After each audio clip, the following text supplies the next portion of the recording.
Sean Maloney has that story on Jason Woodward. Looking forward to that. Here in the studio this week, Greg Martin, Rod Kafer and Israel Folau. Welcome to Rugby HQ. Thanks very much. Great news for rugby today. As I said off the top, a 2-year deal to stay in the game. How difficult was the decision? It wasn't really difficult, to be quite honest. I probably knew maybe a month or two ago what I wanted to do, and it was all just a few things that I needed sorted out off field, and it was, I guess I got the okay this week, and it was good to go. So very excited for the next couple of years, and playing with the Tars, and also the opportunity to play with the Wallabies. Did anyone else, any other, whether it's rugby league or AFL clubs, anyone else make a play for you? There was a few, obviously, a couple of NRL clubs that were interested, but I let that my management team look after that stuff, and in the end, it just came down to what I wanted to do and where I was happy. So, that's why I continue to play rugby. You had plenty of options because you can play the game okay. So you've got options available to you. Why the Waratahs? Like, everybody's interested in you, but why the Tars in particular? I feel like we've got a pretty special group, and Czech from day one. Czech was, I felt like I had a good connection with him, and I think we can do a lot of great things in the years to come. So hopefully we can build as a team and do some great things. Well, just talking about Czech and everything else and the style of rugby, did you get to where you wanted to be this year, and what's the next step?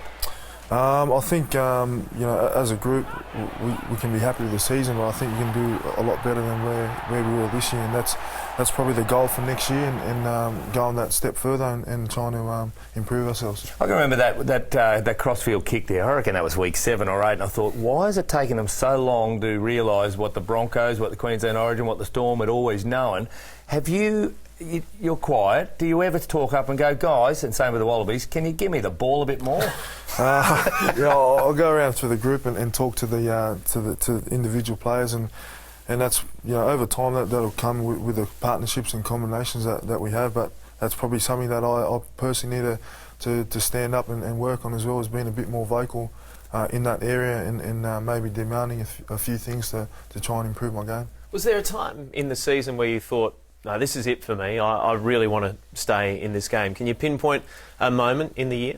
I think at one stage when I was playing in Africa against the Bulls and against the Kings, that was probably a time where I thought I could really have a good crack at this, and obviously after the Lions series I thought this is the go, and I was very confident in what I wanted to do, and that's obviously why I've decided to continue.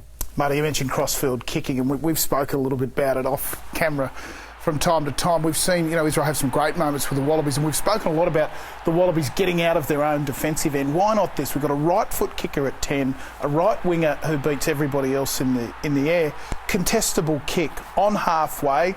Hang it up there, Marto. It's got to be a ploy. Izzy, have you spoken about that? Just a way for the Wallabies to perhaps keep possession coming out of their end. Yeah, look, like I said earlier, it's something that I've had a word to with the guys that play at in the 10 position. But in the games, there's situations where things don't work out. But for me personally, I'd love to get the opportunities to get up there and try and contest for a high ball. But I guess we'll see how things go in the next few games to come. Kafe and I are big proponents of you going to fullback. Now, you're kicking. We didn't see much in the Super Rugby. Wasn't allowed to. No, Czech didn't kick. Plus you always spent your time running, which was magnificent. Yep. But is your kick up to international standard? Are you happy? We saw a few of them, and they all went 50. Sweet. Yeah, look, me personally, I'm very confident in my kicking ability. Obviously, my strength is when I'm playing at fullback, I'd like to run, but obviously when it's time to kick, I'd back myself all the time. I spent 2 years playing AFL, and I learned a great skill in kicking there, so it's that's something that I'm not worried about at all. First 2 tests against the best team in the world, and they have been for a long time, the All Blacks. What have you taken out of that series? How difficult was it? You had a really good series against the British and Irish Lions, and the All Blacks, it just didn't seem to go your way. Yeah, I guess that first test, here at ANZ, there was many opportunities that came my way, so. It was just one of those games. It was kind of a little bit frustrating, but you know, playing against the All Blacks was a great experience, but one thing I've learned against them is you can't give them, you know, easy turnovers, otherwise they put points on you. So it was, I mean, it was a very hard start to the campaign, but now it's all done and dusted. Now we just move forward. You took the intercept, you come up to Israel Dag, and you put some crazy move on him. I mean, what and you just smoked him. Like, fair play. Mate, I guess I was lucky to read the play first off when up through the pass, and then just from there, you know, I backed myself to beat him, and in the end it paid off, and I got the try, so it was good. You talk about backing yourself. I mean, you probably think that there's, in that situation, one-on-one, is it hard for you to think of anybody in the world who could stop you there? I mean, we all look at that and we go, oh, Izzy's in here, no problems. When I get into that space, I guess my mentality is I only have one option, is to beat him. That's it. I've got no other.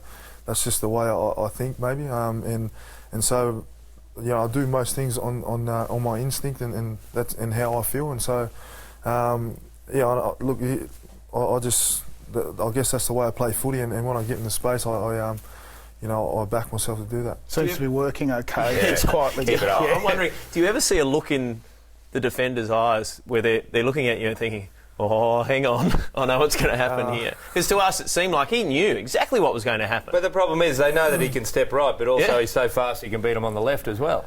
Well, yeah, I was maybe thinking to go on the outside, but then I thought, no, I'll put the right foot step here and see how we go, and it paid off, so it was good. Best part, of course, about Israel Folau's re-signing over the next 2 years, we're going to get to see a whole lot more of this. Back, in. And Moen pops it out now to Folau, who's on his own. Israel Folau stepping,